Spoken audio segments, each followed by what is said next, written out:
अस्सलाम वालेकुम जी, welcome to new vlog.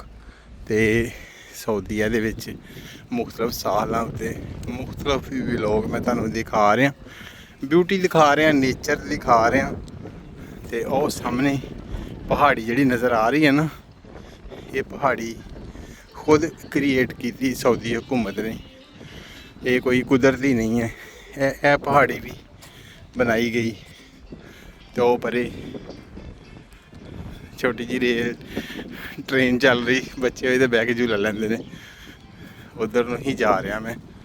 तो इधर खिलौने सब फ्री है, तुसी कोई चार्जेस नहीं है। और गई चिड़ियाँ, बहुत ज़्यादा चिड़ियाँ और दरख्तां जाके बैठ गई।